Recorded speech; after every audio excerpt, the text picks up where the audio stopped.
Open Your Eyes is brought to you by the Belize Bank. Our country, your bank.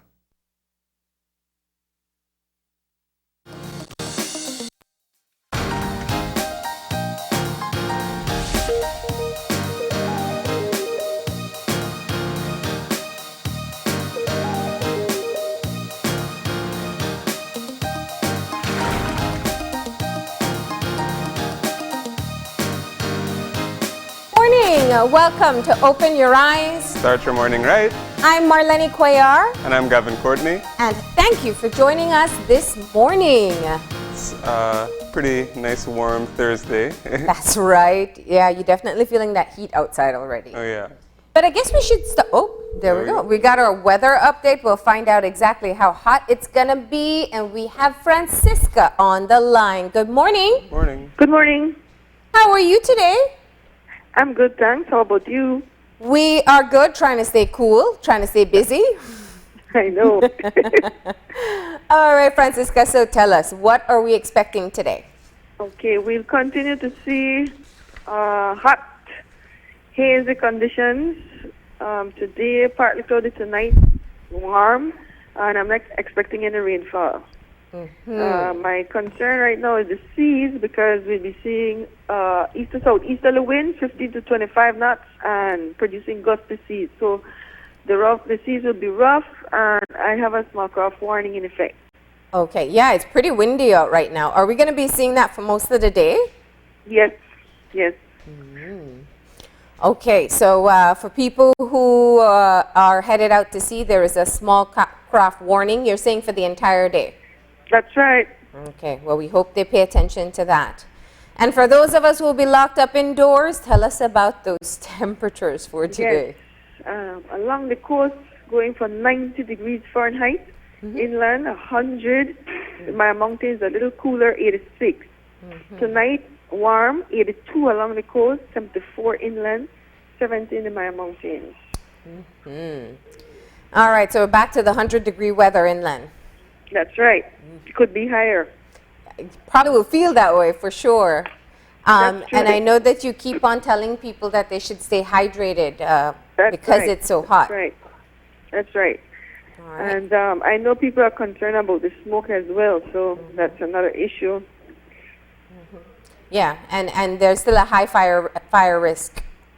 Yes, I just want to add something. I know we do have fires around the country, but we are also being affected by fires from Honduras, because remember, Honduras is southeast of us, and they are having major fires over that. So the wind bringing all that smoke across us, so we are being affected double. So that would be very good if Belizeans would heed to the new rules and try to avoid lighting fires, because we are already being affected by these fires from Honduras. It's major. You go on the satellite picture and you can pick up the smoke. Oh, wow. Yes. That's very good information, because I know that we have had constant complaints about the fires, and there are a number of fires that we can see on our radar in Belize, but you're saying we're getting double the impact because we get Honduras smoke too. That's right. Okay. It's most of this stuff is from Honduras. All right, well, we are with you. We hope that there are new regulations in place. No one is allowed to be lighting fires, and we hope that people pay attention to that, and that it's enforced too. But let's talk about the extended forecast. Okay, for tomorrow, it will continue to be hot. I am picking up that there's a slight chance that inland areas could see isolated thunderstorms, because a weak cold front will come into the area, so that could trigger off isolated thunderstorms inland. But it will, for the most part, it will remain very hot. Okay, it's like the bubble started and you popped it immediately. So there's no reprieve coming from the cold front. Say again? There's no cool down coming with the cold front. No. Actually, that will just add to the heat, because we're already hot. That's coming close to us. That will trigger some instability. Because the entire area is dry, that won't give us much moisture. So that's the situation. All right, duly noted. Thank you so much for that update, Francisca. You're welcome. You have a great day today. Thanks. Same to you. All right. hot. I know, and I was getting so excited. Yeah, she said cold front, and of course, Francisca knows how we get excited about that, and immediately brought us back to reality. Oh yeah, I know, especially nowadays, right? Yeah, yeah. But you know, we do hope there are a couple things there. One, stay hydrated. You should be indoors, and if you are moving around, try to avoid the main hours of sunlight because it is going to be very intense. There's a small craft warning because it's going to be windy today. And of course, there still is the continuous reminder that you should not be creating any fires in your area. Yes, absolutely. As Marlene said earlier, regulations have been passed. You are prohibited from burning, whether privately or for commercial purposes during this time. So please avoid that and adhere to all of the safety measures that are recommended to stay healthy in this heat. All right. Well, before we move into our eye-opener, I do want to say that, in fact, we have some good news to report this morning. Late yesterday, we got the latest information from the Ministry of Health on testing, and we are now officially with 5 recovered cases. No new cases, which is still good news, and that 5 of the persons who have tested positive are now recovered. Yes, and if I recall correctly from the announcement that was made, that means that after they've done the testing, that after they've gotten 2 negative readings, that means that they have recovered, as Marlene said. So that's very good news that we've seen 5 out of the total 18 cases recovered. Yeah. And it's, you know, it does seem to, it's encouraging news, I would say. Yeah, very encouraging. So our last confirmed case was last Monday, and we are inching towards the end of what should have been the lockdown phase. We also know that there is a House meeting called for next week where the information we're getting is that there will be an extension of the state of emergency for another 2 months. Of course, all the details about that will be clarified when that meeting is held, what exactly that will mean. And there's a difference we must remember between what was enforced under the lockdown and what was enforced under the state of emergency. The lockdown was a lot more stringent. Yes, absolutely. So we'll definitely be seeing whether and to what extent the lockdown will continue, because as Marlene said rightly, what's being said right now is that the extension is that an extension is being sought for 2 months, and what sort of character that will take has yet to be seen. Whether it's going to stay under the same conditions, whether things will open up gradually or a bit more, we don't know yet. Yeah. But of course, those details will be forthcoming in the next couple of days, and we'll be looking out for that, and of course informing you whenever that information is confirmed with us. That's right. Of course, we're going to get you all those details. Make sure we all understand it, so we're not doing anything that's against the regulations. We know that the police continues to enforce the current regulations about having a good enough reason to be out, following curfew, and we know, well, this Sunday, if the lockdown comes to an end, should be not as strict as the past 2. But we're going to keep things moving this morning with our eye-opener, and our eye-opener taken from dailyom.com goes like this. A sacred vow, once spoken, becomes a part of your existence forevermore. Speech is a vehicle for vows, but the sacred vows we speak are more than just words. When we make a promise, a subtle yet powerful shift takes place in our souls where intentions are housed. A vow is both a tool we employ in order to facilitate transformation within ourselves and an expression of will. Thus, to make an oath is to communicate to the universe and our deeper selves our commitment to the principles most important to us. Fulfilling a sacred vow, whether it is as complex as "till death do us part" or as simple as "I promise," challenges us, exercising our willpower and aiding personal growth. It is up to you to determine how you will stay true to your vows while your inner and outer world existence is transformed. That was a really interesting message.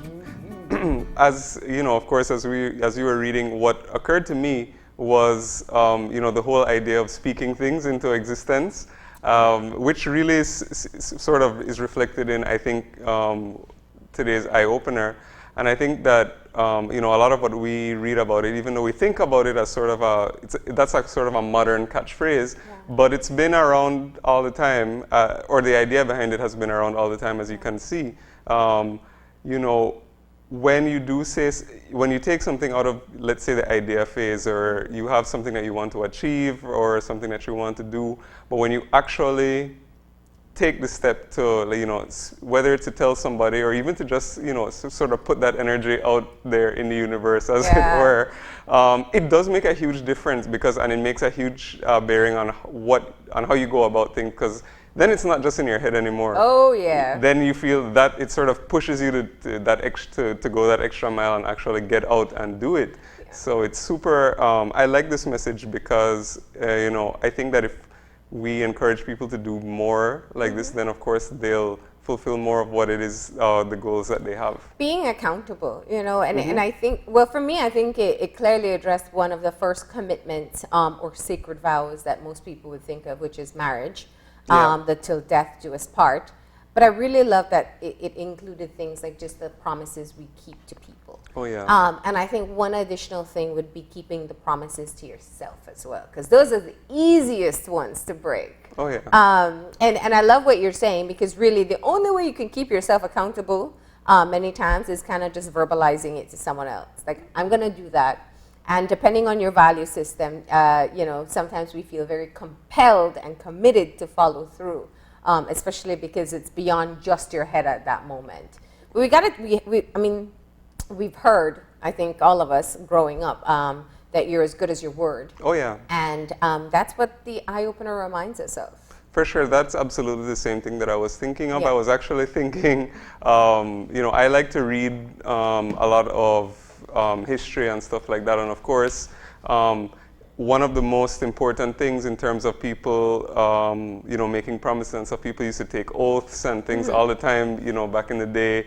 And absolutely what you're saying is correct too, in terms of, being honorable was, to be somebody who lived up to their words. So, it's funny because, in terms of, like, as a lawyer, of course, I have to deal with lots of written things and people signing here or whatever, but, and we tend to think of that. You're in a profession where people pretty much just disregard commitments. Well, you see, that's the thing. If they end up at you. Yeah, of course, because, people nowadays will always say, you have to get this in writing and so on. So, and of course, as an attorney, I'm going to advise you to do that as well.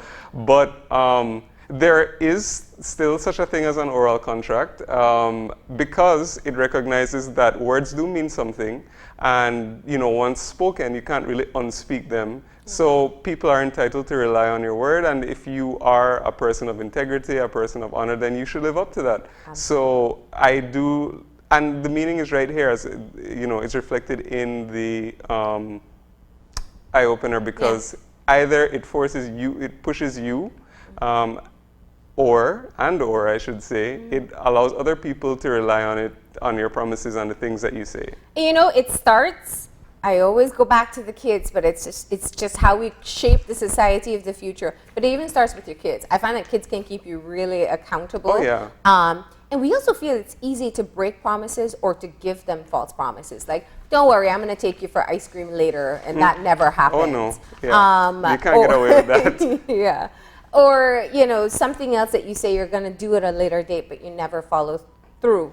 What you are really telling them is that people are going to say things that they're going to do, and that they're not really going to keep it. And it might be the people that they trust the most that will do that. I've learned that one the tough way. I have a very outspoken niece, and she will clearly call me out and say, but you said that we were going to, and today is tomorrow. Yeah. So, while we're at home with the kids, pay attention with things like that, with that as well. It's a great way to kind of get that foundation set that we can all be people of our word. And I also find, on the topic of kids, I think that they also, if you do tell them something, I also find that the way how they question you on something also keeps you accountable, because then you fully have to think every something through that you say. Because if you say, I'm going to do this, or we're going to do this, or you tell them to do something, and then they have to ask about, why do I need to do so and so and so, and then you have to, or all the million questions come, then you have to think of a full justification. Oh my gosh. For it, and then you're that puts you as well in a position to go forward with whatever it is that you are doing. It's the best. I think sometimes when you take the time to have conversations with children and see how they view things, actually that's a really great challenge for people who are at home with kids, or if you check in on kids often. Have you talked to them about why they think we're doing what we're doing? How much do they understand about why they're not going to school, or why they're at home all the time with mom or dad or brother or sister? I'm sure you'll get some really interesting answers. Oh yeah. Sure. Absolutely. They should share it with us. You should video it and share it with us so we can all have some entertainment from your little ones as well. But we got to get moving into our show for today, and there's a lot to discuss. But speaking of celebration, this week is actually Lab Tech Week. And so there are people who are working tirelessly around the clock here in Belize to be able to ensure that all the tests for COVID-19 are being executed with the most proficiency and timely manner. And so we're actually going to be talking to the head of the Belize Central Medical Lab, and we're going to find out what they're doing, how they're doing there, and just about the commemoration of this week. And then for our second conversation, we are going to be getting an update from representatives from ASR and BSI, who are going to give us an update on the status of the sugar industry in the wake of all that's happened right now. So they'll be coming in to give us that update. Yeah, and we know that cleaning is a very essential part. So while we are being encouraged to stay home and to stay safe, you're still supposed to be doing everything else. That includes the washing of your hands frequently, the proper cough and sneezing etiquette, and that also means cleaning surfaces properly. So we're going to get some tips from Green Wave Industries about how to do that thorough cleaning. Yep. And finally, we've got something for the kids, of course. We are going to be learning all about droughts today, which is a very timely lesson on Kids Time today. So keep the young ones around, because there is something for them, and they are sure going to enjoy Dr. Bannock's lesson today. All right, so that's what we have lined up for this morning. We're going to go ahead and take a break, and when we come back, we'll be talking to the head of the Belize Central Medical Lab. So please stay tuned.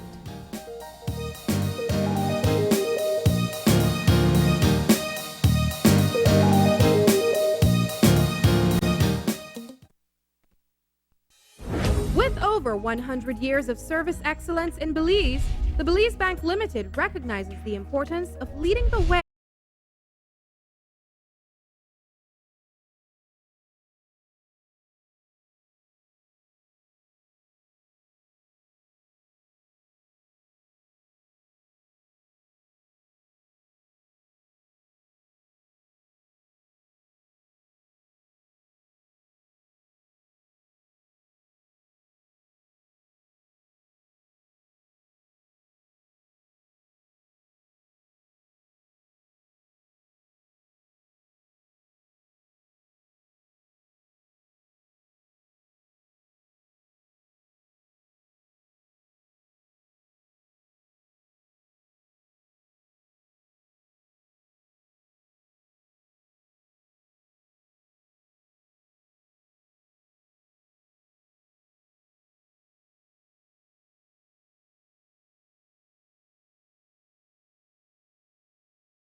en contacto en estos tiempos.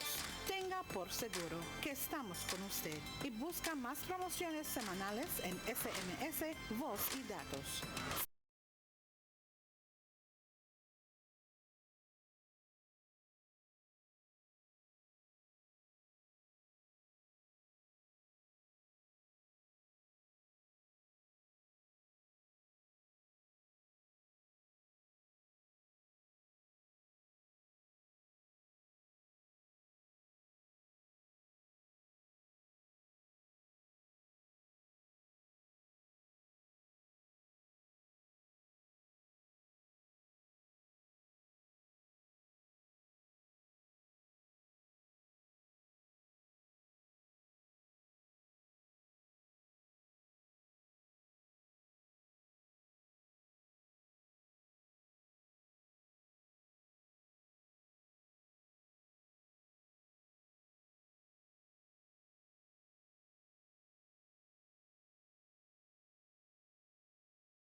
Today's COVID update is brought to you by Fulltech Systems, your technology center, where you'll come for the price but stay for the service.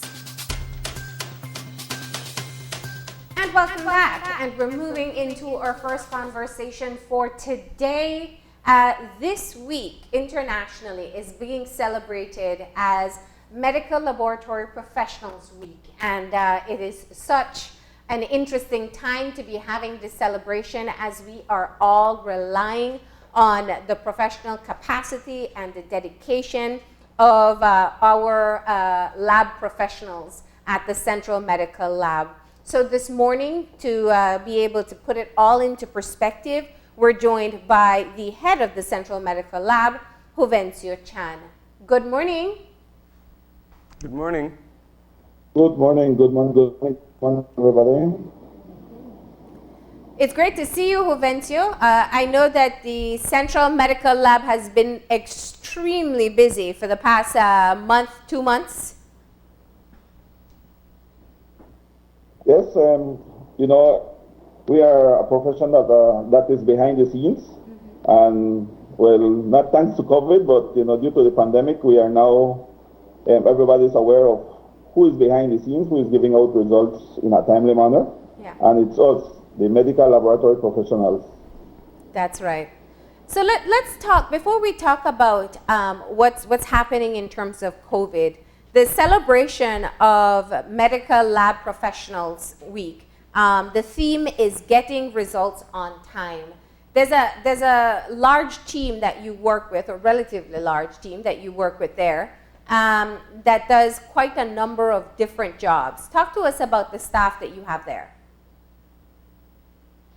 Well, Central Medical Lab is the referral lab for the country. It's a network in reality. It's a network that covers the entire country of Belize, from north to south, east to west. And the amount of staff or medical technologies that we have countrywide is a total of 55 technologies, and of course there is support staff included. So it's a big network. Yeah. Now, you've been working behind the scenes as one of the most important steps in fighting our pandemic, and that is looking and testing for COVID-19 in the, almost 800 samples that have been tested so far. Talk to us about what it's been like being the head of the lab under these circumstances.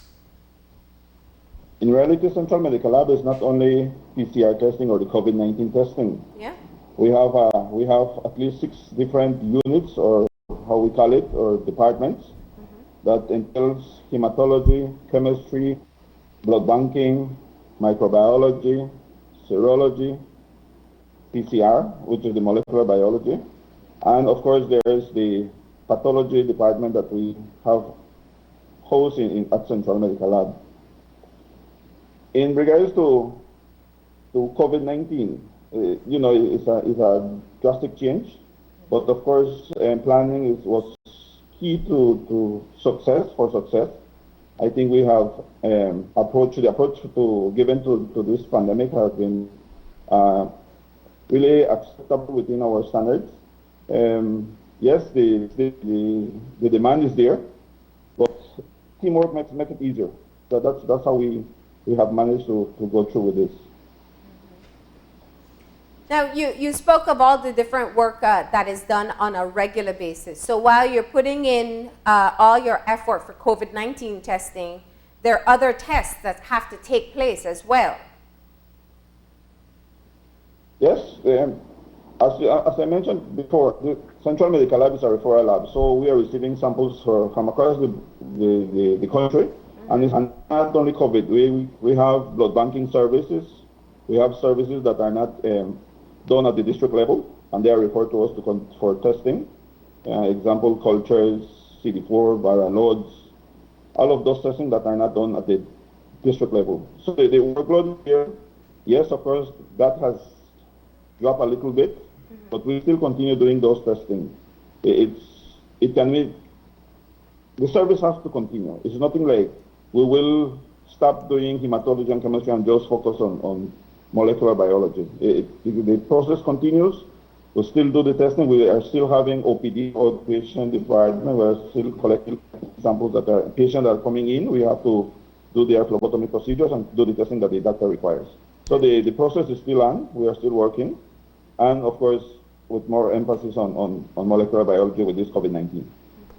And of course, COVID-19 is, of course, it's a novel virus, and it seems that the effects are somewhat unprecedented. So how has the central lab sort of made an adjustment to deal with sort of a new virus? You know, have you had to get any new technology or learn any new procedures, or is it that you've been using the existing, what you've already have in place?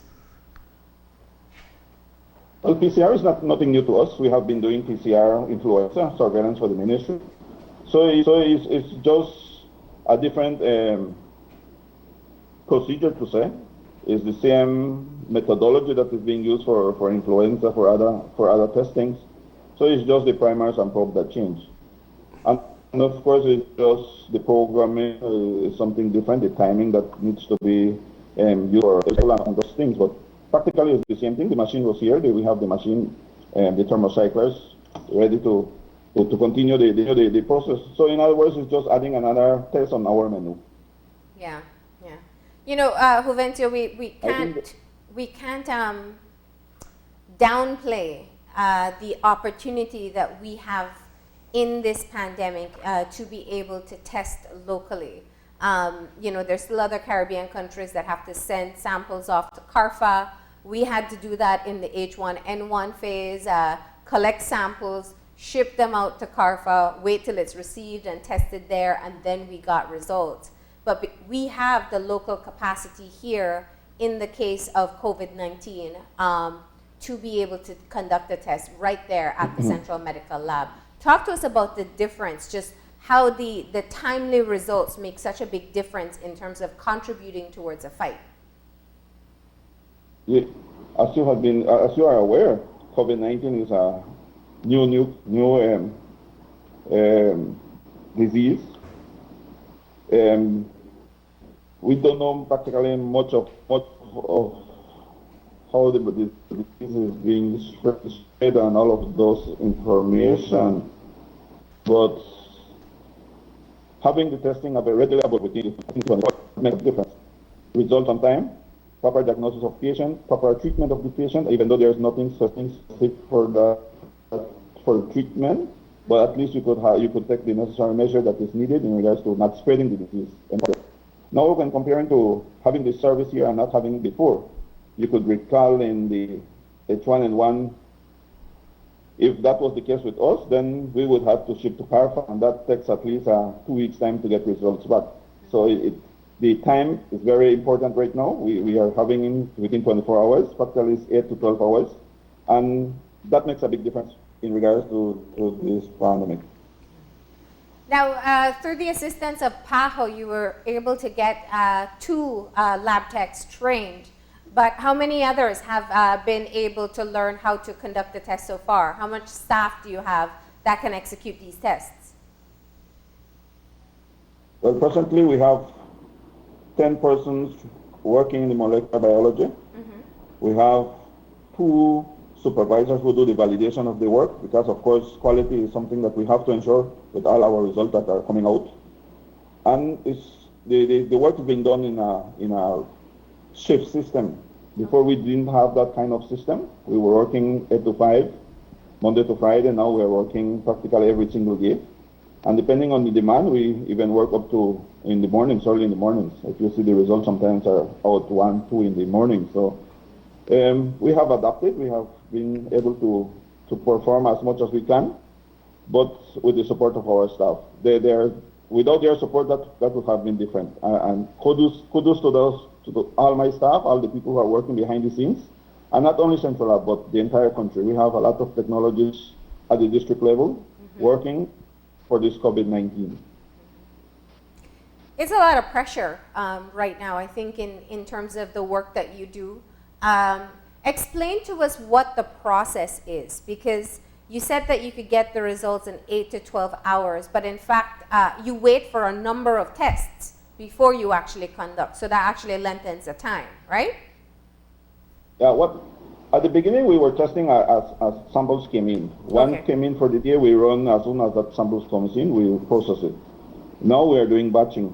We have a cutoff time every day. 3 o'clock is the latest. Any sample that arrives to Central Lab within that period, 3 o'clock, we batch them and we start to work with them. In regards to the testing, we are doing the real-time reverse transcription polymerase reaction, chain reaction, which is the PCR, as I mentioned before. And that test is a kind of reaction or test that what that test really does is looks for the nucleic acid of the virus, the RNA. And there are different steps that are involved. It's not only a 5-minute test, it's a process, and we have to start from the beginning. We have the accession unit, where all the samples are received. We have to enter it into the system, our Belize Health Information System, and from there we move on, because due to confidentiality, we work with numbers only. We don't work with person's name, so that's a plus for us. And from after accession unit, then we have to move into the molecular unit, where there are other steps that are taken. Yeah. The next step to follow is the extraction. The extraction is a way of lysing the sample to lyse the virus, in other words, and be able to extract the RNA from that sample, if any. Of course, when you do the lysing, automatically you inactivate the virus. That is how we could give that assurance to our staff once they are using the appropriate PPEs. Yeah. And the process continues. After extraction, we go to the molecular detection protocol, in which we are using the Berlin German protocol, which in reality is a protocol based on 2 steps, or two protocols to be in a safe way. The first protocol is identifying the E gene. The E gene is a gene that is found in the RNA of the SARS-CoV viruses. And the second step is the RDRP gene, which is specific for this COVID-19 disease. Okay. So that's why if you hear on the report or on the discussion with DHS, they're saying we have so much kit of the screening kits and we have confirmatory kits. So to eliminate any bias, we have to run a screening test which will detect any SARS-CoV viruses present in the sample. Okay. And then when we run any reactive one, we will have to proceed to confirmatory test. That test will say, yes, this sample is for COVID-19. Okay. And of course, that's another time lapse, because the first screening test is like 3 and 2, like 5 hours. Then the confirmatory test is another 3 hours and a half. So there is the focus on the quantity that we have. If we have one sample, that would be faster. If we got 20, 30 samples to run in one batch, that takes a little more time to do the preparation. Okay. And of course, the ending of that molecular detection protocol, there is the thermocycler who does every time there's like 5 to do on that machine, and every time if there's any virus or any genome of that virus, that will be replicated on every cycle. So at the end of the day, after 45 cycles, if there's any reaction on the machine, there is a graph that is plotted, and then based on that, there will be a validation process where the supervisor or the quality assurance coordinator will have to review the graph, review the result, review the values, and based on their recommendation, yes, and of course, you have to ensure that your quality control pass, and all other items that you need to consider before you're saying, yes, this is a positive COVID-19 test. So that was a lot of information there, but let me see if I understood something clearly. You're saying it takes 2 tests to confirm a positive? Yes, 2 tests. Okay. The first one is just a screening to ensure that, what happens with the first screening test is testing for SARS-CoV. In other words, it's just checking for any SARS disease. Any coronavirus, But that's now it. any coronavirus. So when you do this, the confirmatory one is just looking specifically for that SARS-CoV-2 virus. For SARS-CoV-2. Yeah. Okay. All right. So that brings a lot of clarity to the process there. Now, just in terms of the accuracy of these tests, these are actually, we're still using the PAHO WHO tests. Is that the case? Yes, that is the gold standard. So that is what we are using, yes. Okay. And, you know, Juvencio, one of the things that we saw with one of the confirmed cases was that there were inconclusive results on a positive patient. Can you explain to us how that happens or why that happens? I'm not sure on which one we're talking about, because if that was what we report to see that positive or negative. Maybe the result was invalid, which was a different story. Okay. But I don't recall having any inconclusive result being released. Okay. But we have to, let's say that's a false negative result. We need to consider there are different things that could give you a false negative result. So we need to ensure that for us to give a negative result, we have to base our criteria in 4 different things. The false negative could be due to a poor sample quality, transportation and handling. So it could be Number 2, from it could be a poor collection, or but failed also from sample extraction. transfer. Like poor sample handling means collection, but also transfer. Yeah, remember the sample, you have to keep it in 4 to 8 degrees. If you are going to test it within 24 to 72 hours. Okay. So all of that you have to ensure that there is the cold chain maintained.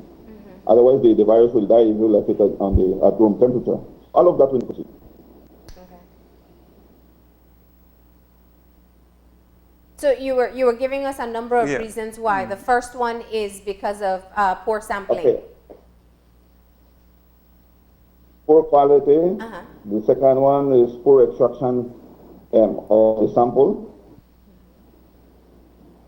The third one could be that the patient was not shed in virus when sample was collected. And the fourth could be that the virus has mutated, and the target that we are using is very low in regards to sensitivity of the test of detection.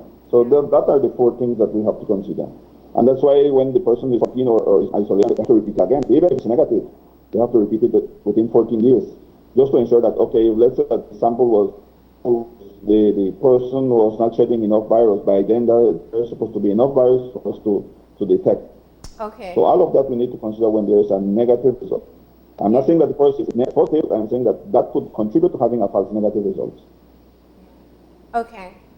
Now, you know, I understand that in addition to the pressure of the amount of time that you're putting in, there's also, I mean, when you deal with a public that's fearful of this pandemic, they're very critical of the work that you do there.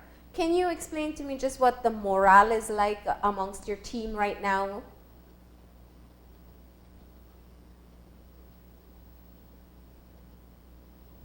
Well, this is a new virus. This is a new test that we had made. The reaction when we got the first positive was like, they had big concerns, a lot of concerns. But with time progress, our staff had accepted, had adapted. Of course, we have to take our necessary precautionary measures. We have to ensure that we use the proper PPEs. We have to ensure that hand washing is there, and every step that we need to take is taken. So that is a drastic change, of course, because even though we have every people, especially COVID-19, no make difference. But I have seen that our staff have been more, strict they have stick to these PPEs, and it's a plus. Sometimes there's a need for a change, and I think COVID-19 will make a wake-up call. I think for all of us.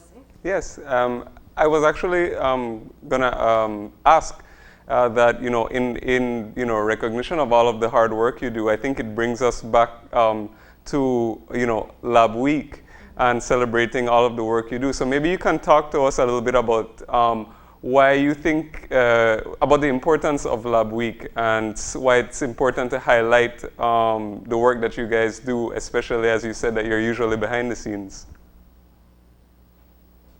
Yes, we are behind the scenes, and if what data shows that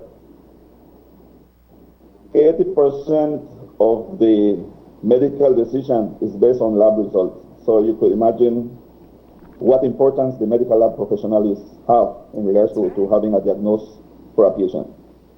In regards to the service we provide, it's an essential service. It's something that we have been doing for the past, I have no recollection how long we are offering lab service to the people. I'm sure it has been from before I even born. I am on the service for the past 19 years, so you can imagine it has been a long time. And of course, with time, we had expanded our testing menu. Our staff dedication is a plus. Me, it's like abstract work. Really time does not really reflect on what I'm doing, because I love what I'm doing, and all of our staff have that same mentality. They're there doing the work because they love it, not because they need to. And we have people that are working over 12 hours a week, and it's just like they like what they do, they are dedicated to what they're doing, and that is how they love their profession. And of course, we need to highlight that. We need to give a big thank you to all the medical technologists in the country, not only government but private. We know that we have a lot of people working in the private. Yeah. And of course, this is our week to celebrate, even though we didn't have the time to celebrate this year, because time just came in like that, and we were like, hey, Lab Week is next week, and we didn't plan anything for our staff. But of course, we have kind donation and contribution to our staff. We are getting some lunches, getting some meat pies, some brownies. That is the kind of appreciation that our staff, are grateful for. So it's something that we did not plan this year, but I think we are thankful for all the support that we're getting from the public. Well, it's good to hear that people are sharing some love with you, and it's always great when they share love through food. But we're glad that you took the time to talk to us today. And of course, it's just a really great reminder of all the people working behind the scenes. We put a lot of trust and faith in our lab professionals or medical technologists behind the scenes. And so thank you for what you do, and please stay safe. Absolutely. Thanks a lot for the invitation, and thanks for highlighting our profession. I hope the public is aware that we are here. We are working for their health too. We are the frontliners too. Thank you. All right. Take care, you and your team, Juvencio. Sure, thank you. All right. And there you have it. That was the head of Belize's Central Medical Lab, and we talk about, at this point, they've probably done about 800 COVID-19 tests, but there still is a whole lot of work that they're doing other than that. They have to screen blood, do viral load tests, and a number of other tests that are necessary. And it's the week that we celebrate them, so it's great to hear from them.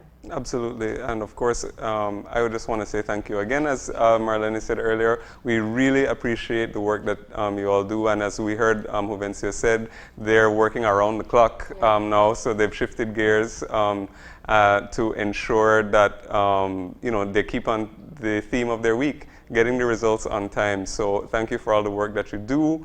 We definitely appreciate it. That's right. All right, and with that, we're going to go ahead and take a break. And when we come back, we're going to be getting an update from ASR BSI on what's happening in the sugar industry. So please stay tuned. This COVID update was brought to you by Fulltech Systems, your technology center, where you'll come for the price, but stay for the service.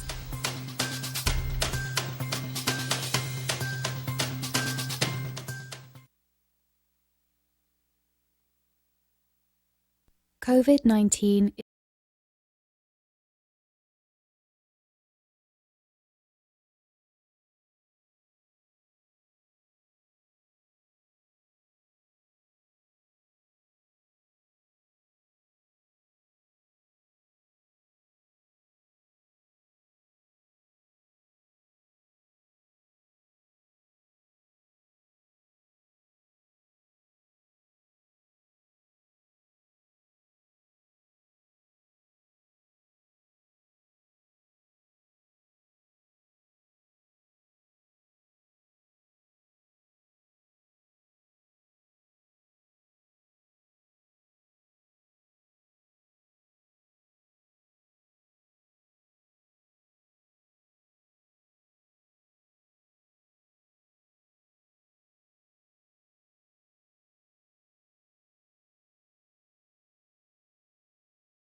Dry your hands with a paper towel.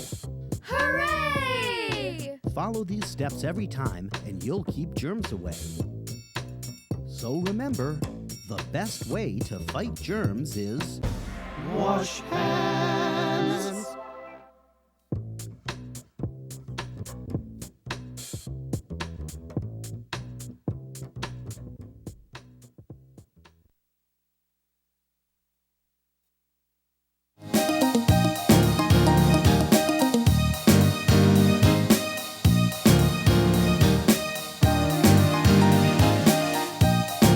And we are back. And moving into our second conversation for today, we are joined by representatives of Belize Sugar Industry Limited, ASR. We have William Neal, who is the Communication and Government Affairs Representative, and we have Olivia Avales, who is the Manager of Cane Farmers Relations.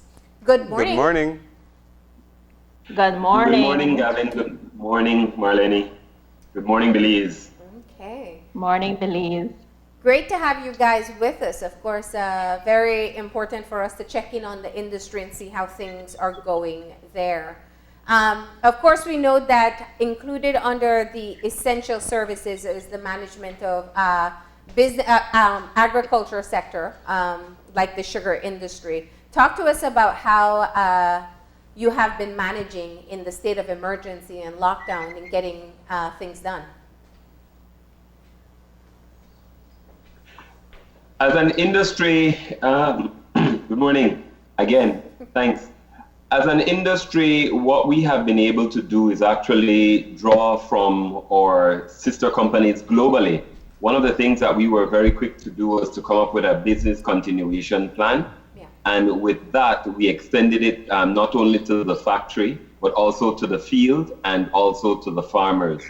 And that meant that we were able to look at ways that we could start very early on to mitigate the potential for infections in the industry by practicing some of the standards that the safety protocols that were in place already globally. So that's where we really started. We looked at how we can start using infrared thermometers to check the temperature for our workers. We also looked at fumigating the buses, so to speak, and to make sure that on our daily basis we were sanitizing. And most recently, one of the things that we started to do was actually the distribution of face masks throughout the industry. So the interesting dynamic for BSI ASR is that while you are kind of the processing portion, you have to have that very close relationship with the farmers and the Farmers Association.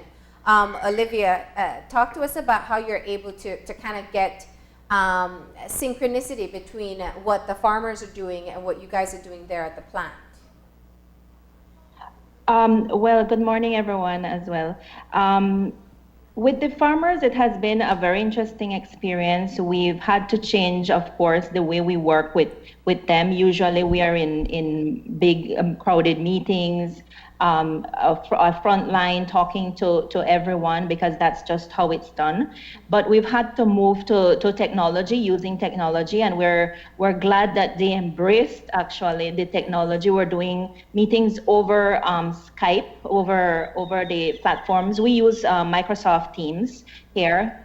So we ran them through how to log on once and twice, because we had to change platforms, but they have been involved. We've had several official meetings actually over these platforms, and some of those are what we call the SEPC, or the Sugarcane Production Committee meetings, which are very important for the continuous running of the crop. We've had crop progress meetings, which are meetings that we organize every 2 weeks with the farmers as well. We are thankful that we are one of those industries that were able to continue running. The farmers are also very thankful for that, because this is their livelihood. If they don't have the cane income, they don't have an income at all. So, and this includes cane cutters, this includes cane drivers, the farmers themselves, 5,200 farmers and their families. And of course, all of that is important. And we've managed to get together not only with the farmers, but also with the Ministry of Agriculture to plan out some of the things that we needed to do. We also got the support of Health, Ministry of Health, Ms. Robin Daly, who guided us into the development of a plan really for the fields. And this plan included 5 key messages, because we have to be sort of simple, in our messaging, but effective. Yes. And so we prioritize on five messages, very important ones: social distancing, washing of hands primarily, sanitization of transport units, of cane cutters transport units in particular. We prioritize also on, what was the other one, William? It was 5. But so those were the key things that we prioritize: social distancing primarily, and then, the masks, of course. The masks, yeah. The masks. And we started to push these things. We developed sanitary kits for them. ASR, together with the farmers, got together and said, okay, we need Clorox, we need soap, water, and we made some really nice water containers so that they're able to take to the field with the 5 messages labeled on them, as well as all the other materials. With the masks, we had a challenge getting these products from outside, and we need thousands of them. So what we did was to get the ladies involved from the associations, linked to the associations from the women's group, to start making these masks. Okay. And we have about, we're going to distribute total 5,500 masks for cane farmers, where I think about 60 or 70% through that. And the ladies were very effective in making these things within a week, actually. We packaged them in 2x2s in mass couples. And we have, again, a little instruction sheet saying, wash them before you use them, wash them after you use them, and switch them, one to wash, one to wear, and ensure that you're not touching your face. Oh, that was the other message. Don't touch your face. We also developed a video, which we did in Spanish and English for them to see the actual messages. And so those are some of the things that we've worked together with, as I said, with farmers, with Ministry of Agriculture, and also Ministry of Health. Well, it's great to hear that those adjustments have been made, so that, as you said, that the industry can still continue to run in light of the, COVID-19 pandemic. But perhaps you can talk to us a little bit about sort of where we are in terms of the season and the harvest, and like what actually is happening on the ground right now. Well, on the ground, we are just over halfway of the crop season. So that was one of the concerns, that we weren't close to the end. Remember, we started a month late actually. So we were behind time. And we are at about 52,000 tons of sugar. So that's about halfway. And then we are 514,000 tons of cane ground. In terms of sugar quality, at the beginning of the crop, we didn't have a really good sugar cane quality because of the drought affected cane. We had very small cane that was coming in with tops, what we call tops, and has some water in it. Jacks, what we call jacks or suckers. These are the little shoots that come up or came up when it started to rain. And were not actually sugarcane, but they look like sugarcane. So they started to bring in those as well. So we had a poor quality at the beginning, and we knew that was going to happen. But as we progressed along the first trimester into the second trimester part of the crop season, this started to improve. We are at 9.8 tons cane to tons sugar. So it is, for us at this point in time, it is something that we are not satisfied with, because obviously we've done much better in previous years, but this is inherent. Yeah.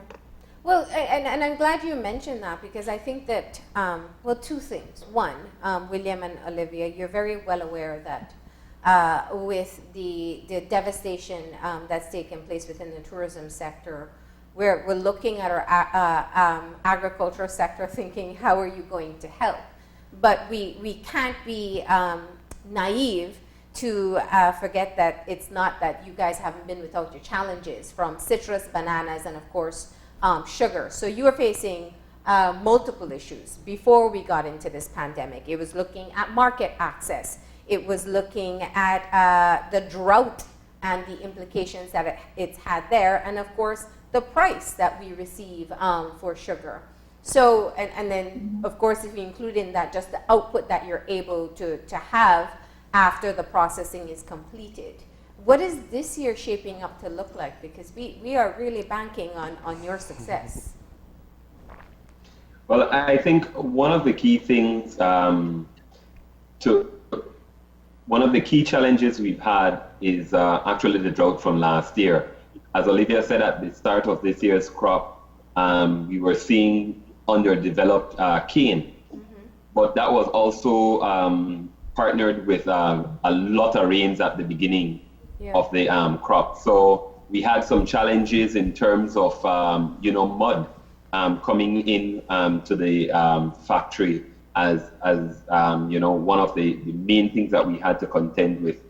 But I think the drought is one. You spoke about market access. That's something that continues to be one of the driving factors for us. Yeah. We've been partnering with the Ministry of Trade and Agriculture, and actually at the end of this month we have our COTED meeting, which is the Council for Trade and Economic Development in CARICOM, and that was to be held earlier this month, but it had to be postponed until the end of this month.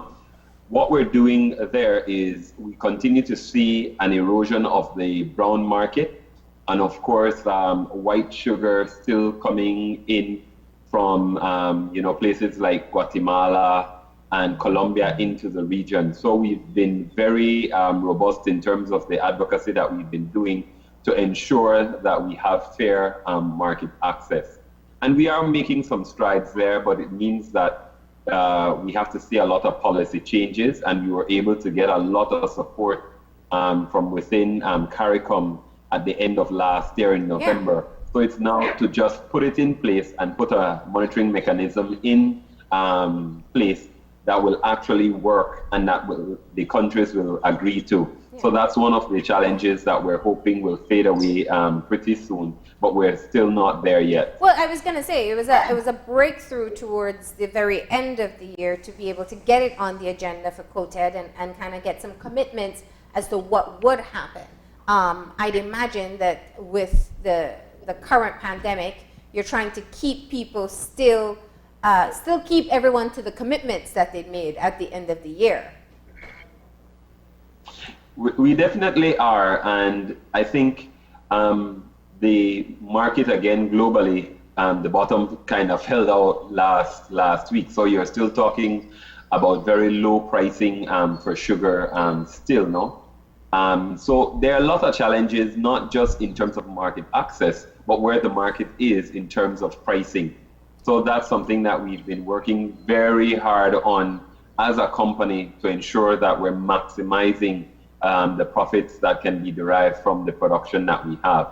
But as Olivia also pointed out, it's now production and ensuring that we continue to harvest during these times. As you may know, the factory is like a giant machine, and you can't, like a car, every time you turn it on and off. Yeah. Once you get started, that's the big challenge. For 6 months, unless their program stops or an emergency stop, you try to continue grinding, because every time you restart, you have challenges in terms of setting it again. For sugarcane price, some of the hard work has really translated in a little bit of an increase. So for sugarcane, the third estimate that we've put out has increased by $2.62. Okay. So it's now at $46.01 per ton of sugarcane. So there's some of the, but again, it's like William said, they have to be constantly looking at these things to ensure that we are then able to translate that for a benefit with the farmers as well in terms of cane payment. I'm glad you touched on that, because that's one of the things I wanted to ask. You know, in this current pandemic, it's actually caused a great threat to many different industries and sectors. But it's also been an opportunity in others. I mean, look at the supermarkets. They've probably never been this busy before, so consistently. Has the pandemic posed a threat or an opportunity for the sugar sector? I think in some cases it's providing some opportunities. For example, we were able to get an increase in our TRQ for the US market, which is, you know, the best earner in terms of what prices are being paid. So we've managed to do that. But in some other areas, like Olivia was getting at, you know, it's your own production, supply of cane supply that is under threat. So you have to make sure that, because you have so many moving parts, we have 5,000 plus farmers, you have the cane cutters, you have the associations, you have so many things that you have to ensure that you're working cohesively during this time, and your messaging has to be simple, but it has to be effective, that you're going to continue with production, but not forego the safety of the individuals who make the industry actually work. And I think we've managed to strike a very good balance there in terms of making sure that people understand that, like any chain, supply chain or other, you're only as strong as your weakest link. And we have made sure that the company has also invested in areas where we saw that there could be potential, areas where we could actually have a break in our supply chain. Yeah, and in terms of sugar and shopping, for example, people will stock on their sugar for a while, but remember, they will use that as they go along. So whilst there is a slight increase in sales, there will be decreases at some point, and it will eventually be the same sort of supply. So for the country, we are ensuring that we have what the country needs in both brown and white sugar. So at the factory, we don't have a shortage of either of those, and we will have for the full year's supply of.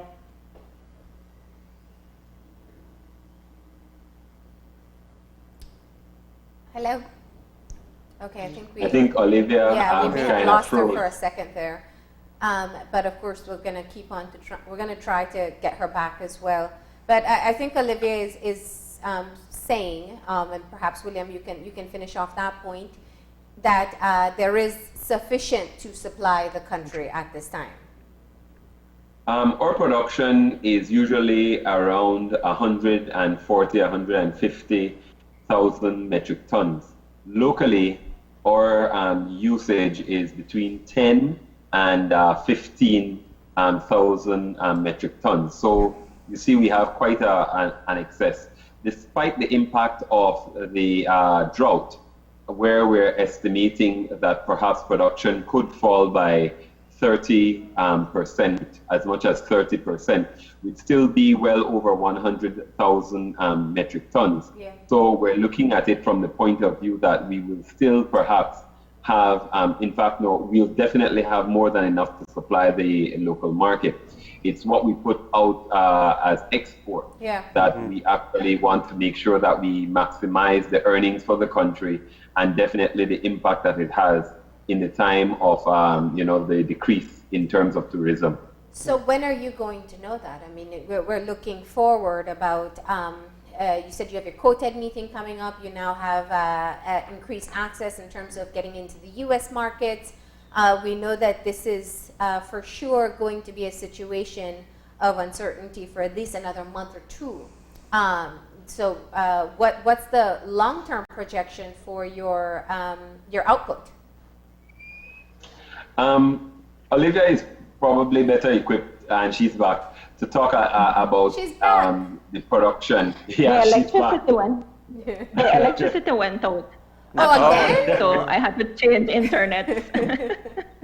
Yeah, so I was asking about when we'll know. I hear very clearly your concerns about what you'll be able to produce based on the quality and quantity of cane that you'll be able to harvest. When do you get an indicator as to how much you will be able to produce to be able to meet export demands and, of course, local demands? Well, you're actually sounding like our VPs. How much cane is out there?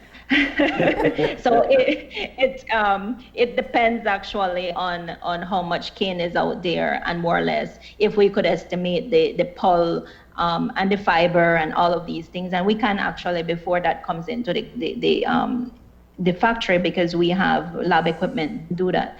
So it really depends on how this drought continues, one, and then how much cane is out there from the farmers. And it's a task that we've worked on every year, and we are using something called, if you have heard, SIMIS, the Sugar Industry Management Information System. So at the moment, this week actually, we're querying that system.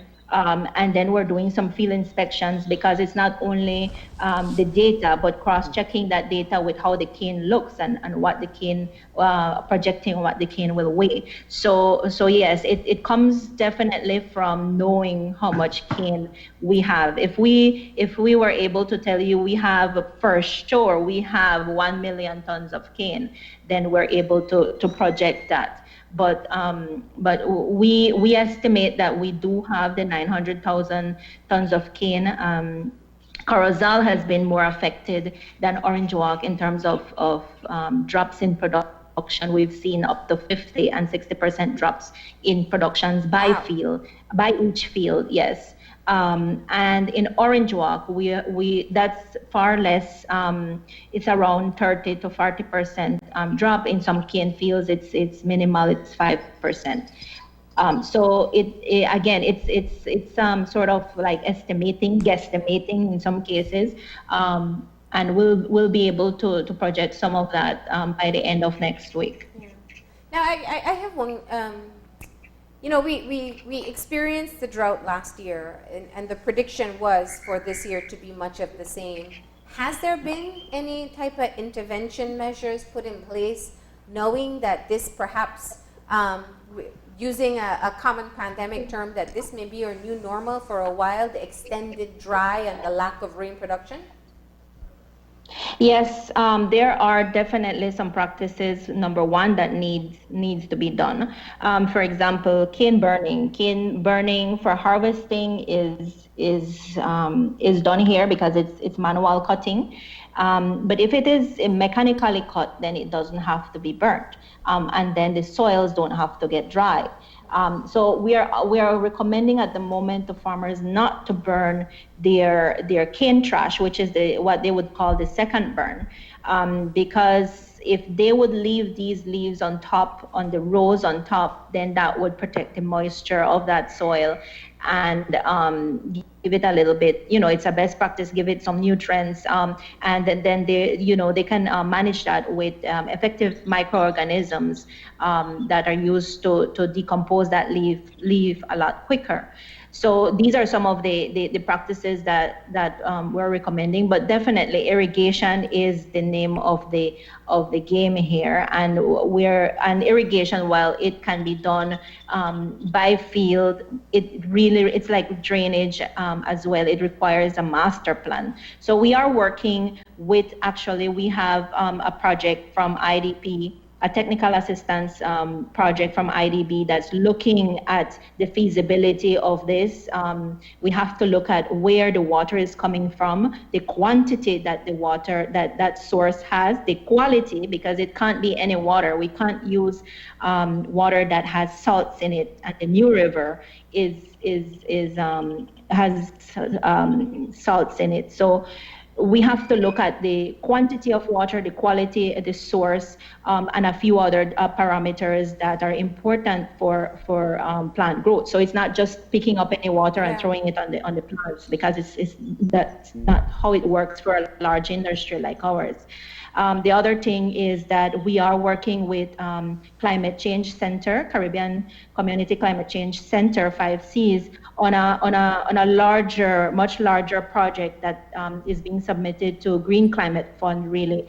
And we started this process from November 2018. We're well ahead.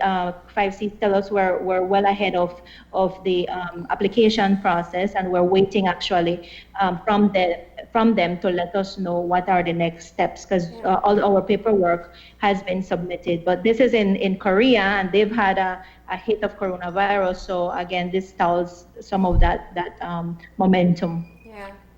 But there and we are, also I mean, I guess have I just we need to hear that is supposed to come from CDB as well. Okay. Yes, I think that's something that that the government is working on, the Ministry of Agriculture. Okay. So there are efforts I being was made. going to say education. I'm thinking homeschooling now. But yeah, it's important for us to hear that this issue will be addressed, because we've just been experiencing this extended dry and this intense heat. With the prediction for this year being what it is, and so far it seems like it's following through. We want to know that there's some kind of effort being made as well. But let me touch on something else momentarily, because we know that last year as well, with the severe drought, BSI came under a lot of pressure from the community there in Orange Walk when the New River had its eutrophication process. And it was a drawn-out process, but a lot of people were concerned of of the temperature of the water that you were outputting into the river. There were some recommendations made as to changes that you would have to make. How far are you in those processes, especially as we head into another extended drought? We've done quite a bit in terms of mitigation. As you may know, while there was a lot of public pressure on BSI, it's the community use of the New River that really puts it under a lot of the pressures. Mm-hmm. So it's in tandem with the Friends of the New River. That's one of the groups that has been advocating, along with the Department of the Environment. We've been looking at ways that we could work collectively, because it will take a community effort. Orange Walk itself as a town does not have a sewer system, so quite a bit of what you see going into the river also comes from, the tortilla factories, so many other sources. So it's how we get together as a community to actually look at that and to continue the work that began last. Yeah. Obviously, when the rains come, we tend to move on and forget about it, but that has not been the case over the last year. It doesn't mean that we won't necessarily see some of those pressures coming to bear again as we go into another drought. But we have been working with the DOE and with the Friends of the New River to ensure that we're taking more proactive steps. Yeah. One of the things is, as we monitor, we have to report to the DOE, and then we have to collaborate as much as possible to see how we can reduce the stressors on the river. Mm-hmm. Now, didn't they make specific recommendations that BSI would have to implement? Actually, we do. As a part of our environmental compliance plan, we have a time frame to do all of that. We have done quite a bit of extensive work. The idea here is, you have to make sure that you have the expertise, tap that to ensure that you're not just going to throw money behind a project because you think it will work. We have to, we did some dredging, for example, of our waste ponds to make sure that they have the depth required, the retention for the water before it's released into the river. We don't have necessarily any challenges with, polluting the river. It was the heat that It was we have the our major temperature of challenge the with. water. Did they, Right. I'm trying to recall, it was either that you would have to put an additional cooling pond, or something would have to be done to reduce the temperature before it was outputted into the new river. And I do want to reiterate your point. It was very clear from the Department of Environment that it was multiple factors that led to the eutrophication, but they did identify that you needed to cool down the water more before it went in. So you're saying that you dredged it, you made the ponds deeper to kind of assist with that process. Have you hit the target temperature that they are asking for? Well, we have in some cases, but as the heat increases, especially with the drought, and if you're talking about the temperature, ambient temperatures being 100 or more, it's very hard for you not to take in hot water and then to try and cool it down. We don't have a refrigerator of sorts to actually put the water in and then release it. So we're looking at the best way of actually cooling down that water before we release it back into the river. And that has been a challenge, and it continues to be a challenge. We're looking initially at upwards of $4 million US in terms of making sure that we're able to implement kind of a cooling tower and an aeration system. So we started some of the work, but it takes, remember, much of the work can only take place during the off crop. So we have to make sure that we're doing all that we can and utilizing that. By the end of this next off crop, we should be seeing a full implementation of the best possible solution for it. But we've done the studies, we've done some of the first steps. It's now to solidify and go towards the second half of what we need to do to ensure that we definitely deal with that issue of heat loading in terms of the water. Okay. And now just looking forward, I think Olivia has been very clear that we can only guesstimate what the output will be, but the farmers continue to work as you move into, this would be the final phase before production, right? Yes, we're moving into the second half of the crop season. So it depends on amount of cane and also milling. We have had some issues with milling, including trying to get rid of the mud, trying to get rid of some of the cane that sometimes comes burnt, and we've also had some mechanical and electrical situations that we've had to deal with as well, like any other normal crop season. So yes, we are looking forward to continuing this this crop season. We are definitely ensuring that we're putting in all the measures related to COVID prevention, both in the field, we're talking to associations, and at the factory, because again, our human resources at this point, well, at any point, is one of the most valuable resources. So to complete or to start and to do all the that is required.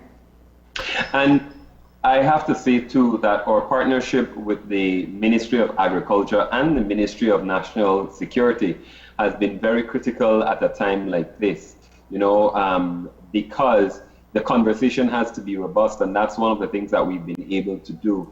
The Ministry of Agriculture must be applauded for their efforts to bring the agricultural sector, all major players to the table to have a conversation, not only looking at food supply, but making sure that we're putting in place all the necessary steps to continue in terms of production. And that's key. And I think being dubbed an essential industry has also meant that you've had to move across ministries to get the support that is necessary. So far, we've been able to work with the Ministry of National Security, especially the police, to ensure that we have the kind of support to continue 24/7 delivery to the factory. Yeah. But we've also made some of our own changes as well. We've moved to 12-hour shifts to make sure that we minimize the kind of movement around the curfew hours. So we've done what we can on this side, but we've also gotten a lot of support from the government in terms of making sure that we continue to produce. And the association and the farmers and the community at large has been very, very instrumental in terms of making sure that we continue to produce. The challenges are just, what we have to deal with the mother nature challenges being a rain-fed industry at this point. Well, that's why we have to check in on the update. It is absolutely essential that we're able to see some silver linings coming out of the agricultural sector at this time. And so, clearly you still have some challenges happening there, but we do wish you the best of luck. And of course, we'll look forward to another update soon. Thank you, Marlene. Thank you very much. All right. Thank you, too. There you have it. That was the representatives of Belize Sugar Industry Limited, ASR BSI, talking about some of the issues they're having there and the process that they are with this year's harvest. Yeah, absolutely. So that was a very important update. And we are going to be taking a break right now. And when we come back, we are going to learn all about how to clean your business. And we're going to be talking to Greenwave Industries about that. So please stay tuned.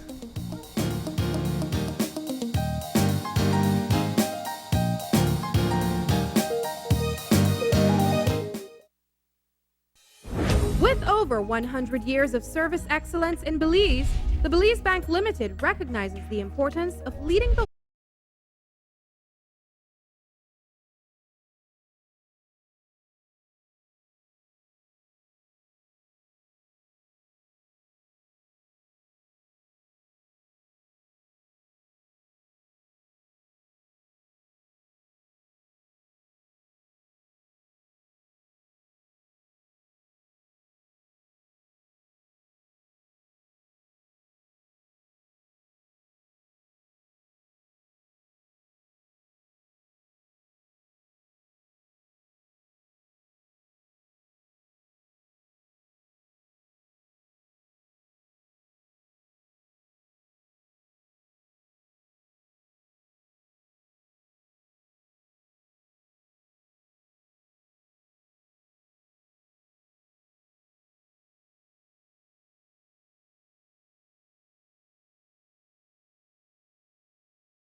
persons at risk of becoming seriously ill from the flu or the coronavirus, people over the age of 60, persons with medical conditions they already had, such as diabetes or heart disease or conditions that has made their immune system low, such as HIV or cancers. At this time, there is no vaccine or treatment. Serious cases may need oxygen or ventilator support.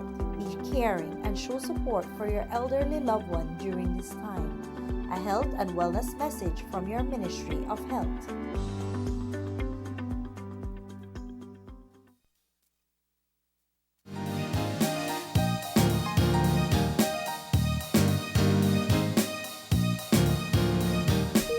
And we're back. We're moving into our third conversation for today.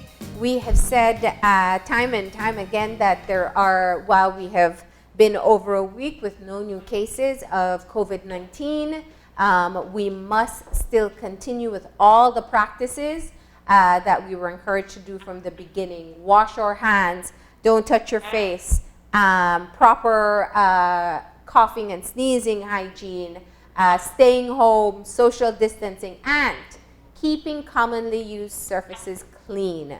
So today we're going to be having a conversation with Felix Canul of Green Wave Industries about the difference between surface cleaning and deep cleaning and the things you can do to really keep your environment as safe as possible. Good morning, Felix. Good morning.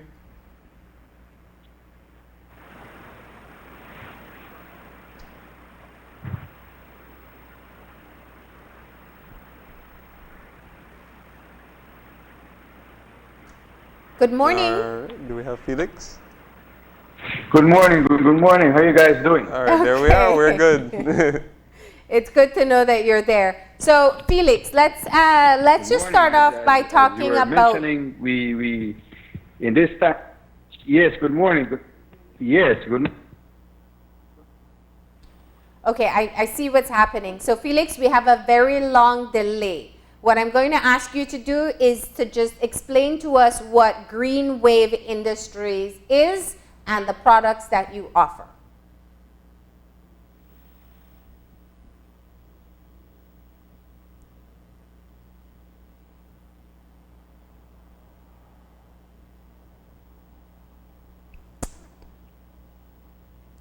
All right, what we'll do is take a break and we'll try to get this, we're going to try to get this sorted out.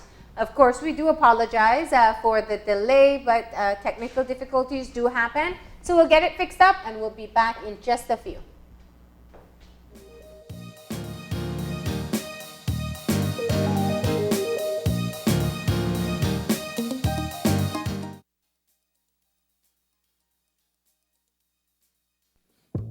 Uh-oh, what are those? Germs! That's right, they're germs, and they love to spread. Uh-oh! And how do they spread? Hands!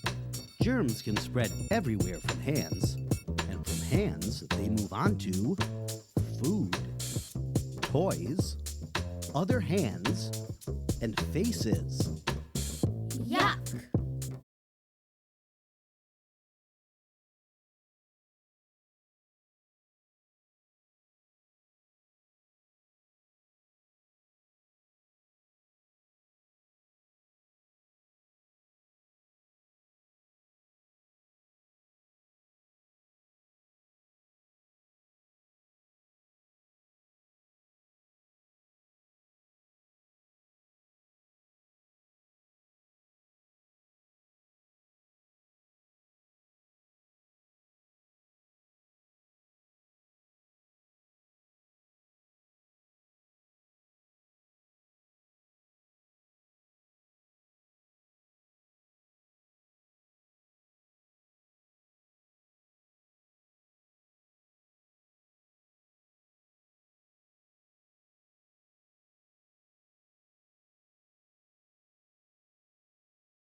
All right, and we're back, and we are moving into that final conversation. As we said, we are joined by Felix Canolo of Green Wave Industries, talking about cleaning your businesses, getting it sanitized. Good morning, Felix. Good morning. All right, that's much better. We like when you can hear us immediately. So let's just talk a bit about Green Wave Industries itself.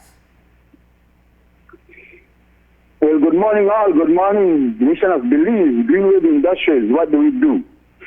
We're involved in air quality. We have a program called Clean Air Program that we have been conducting and promoting for the past 10 years. Green Wave at this present time is involved with the sanitizing and disinfecting of businesses for this COVID-19. However, you should know that there's a difference between the sanitizing and the disinfecting. Okay. On a daily basis, we go about cleaning, sanitizing. Okay. Cleaning is just wiping down and removing germs. The germs are not killed, you just remove them. Okay. Sanitizing is killing some of the germs. Okay. Disinfecting is killing all of the germs. And this is where you at home, you at the office, may wipe down, maybe some sanitizing using different disinfectants, low-level disinfectant that is. And Green Wave do deep cleaning disinfecting using intermediate level or high level disinfectant, means there's higher concentration. For example, at home, a lot of us tend to use bleach, which is the most common, available, and cost-effective disinfectant, with diluted and what and all stuff. That's actually one of the best things that you can use to clean. The cheapest and easiest way to clean, right? Once you have the right the right formula. That's right. At this time for the COVID, normally people would say, well, you put a small teaspoon in a bucket of water. But right now, you want to be using, it's sort of an overkill, but it's best. You want to be using per quart 4 teaspoons per quart or 5 tablespoons per gallon. Okay. That is the concentration you want to be using now. Okay. However, you should be aware that though it is available and it's cheap, it's something we use every day, bleach can and will cause respiratory distress.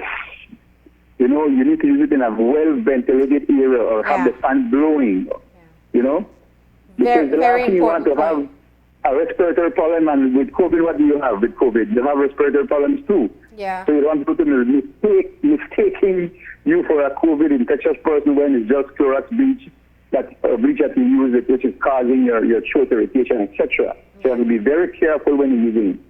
So make sure that your area is well ventilated. That's right, and that's the key.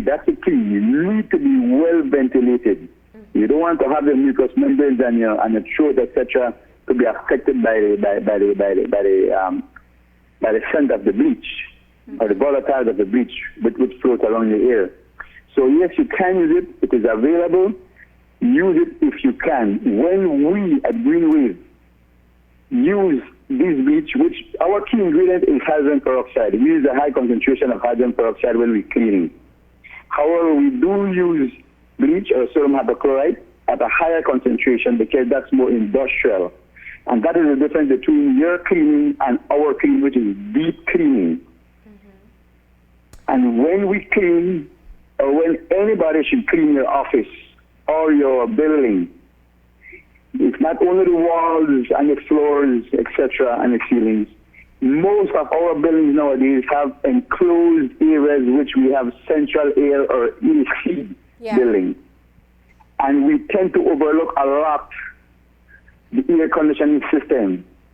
Whilst the virus is not a living thing, it remains in the air and the waiting for an opportune time to connect with your body, a living thing, and then start doing its thing. Remember, they're saying that it lasts more than 3 hours in the air. But if you look at the keywords they're using there, they do not use definite. These are just supposed and studies which have been done quickly. Yeah. However, the virus is 0.1 micron and it's enough. When you sneeze, you have heavy droplets and you have light droplets.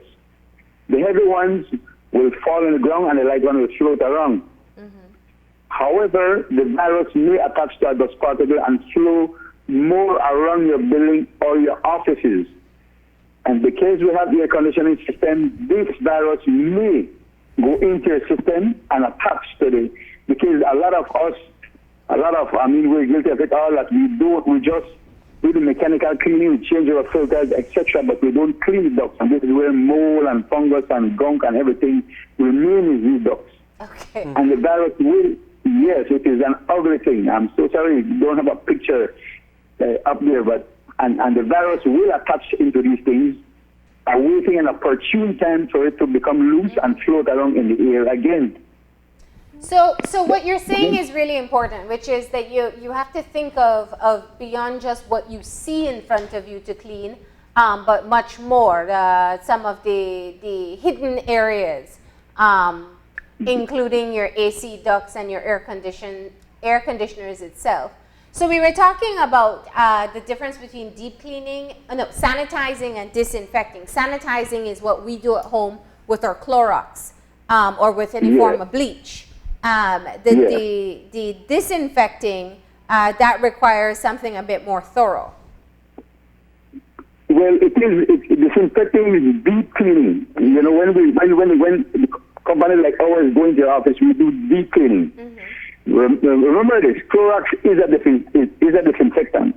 It is a disinfectant. It's a concentration used on the places that you clean. Okay.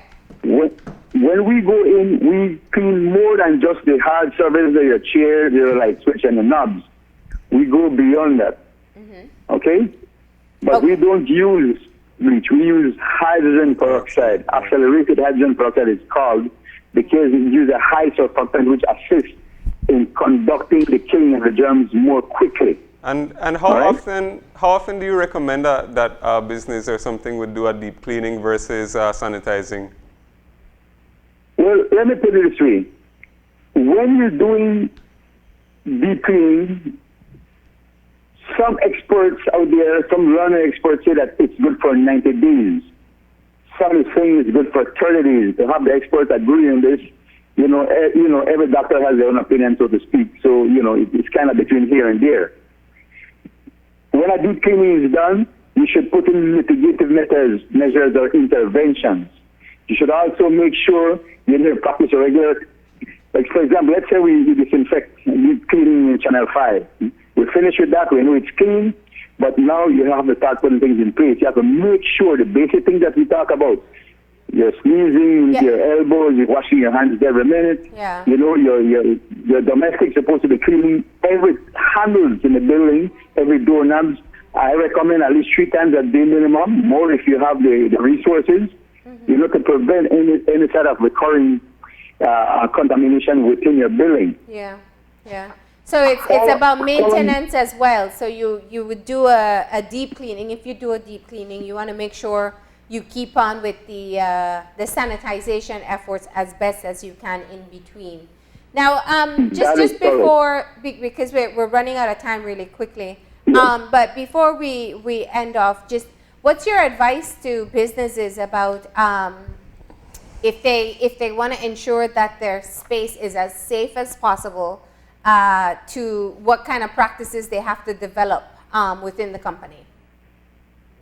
Okay, well, aside from doing deep cleaning, which is necessary, you should have someone, domestic, like I like to call them, technicians, to continue the cleaning very frequently, like I mentioned, 3 times a day or more, to make sure that you put in interventions, your social distancing. Instead of having 6 desks in a room, try to have 4. Yeah. If you can't afford to make extra space, then put barriers, like plastic barriers, like perspex around each desk to maintain your isolation within your individual space, within your office.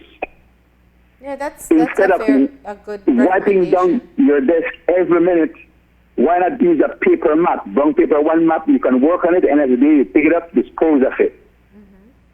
Yeah. You see? Yeah. And then also in your air conditioning, you can put in UV lights at entrances of the office within your AC blocks. And this will help These interventions will help maintain your corporate billing offices as clean as possible when it comes to this COVID. And I might say other viruses, not just for the COVID, but it will work for the other viruses. Okay. Yeah? Yeah.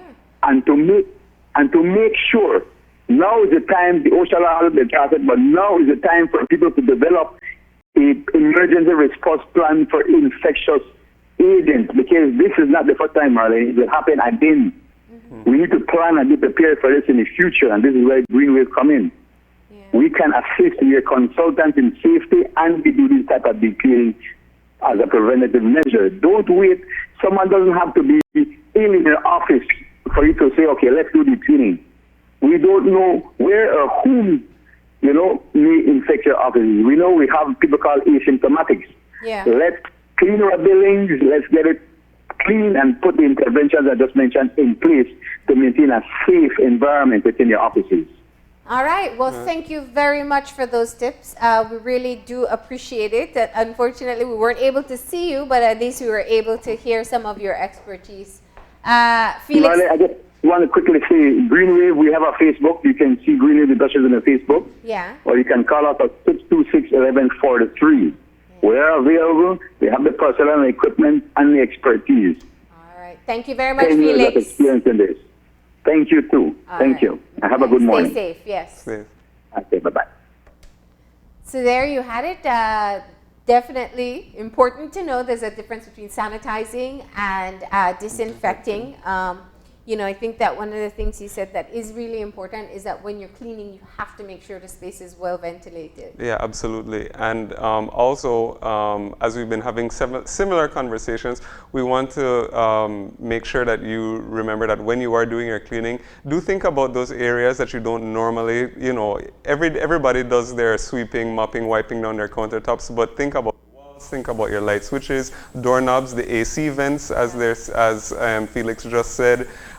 Really do a deep cleaning, especially it's important nowadays. So, and of course you can use your everyday products like bleach, but do whatever you can to help keep yourself and your families and those around you safe. Yep, and still remember that you'll have to continue with your proper cough etiquette or sneezing etiquette, and still maintain your social distance as well. All right, we're going to keep things moving, and parents, this is the time. This is your little break for the day, courtesy of J&W Shopping Mart. It's time for Kids Time, and Dr. Binox is going to be teaching us.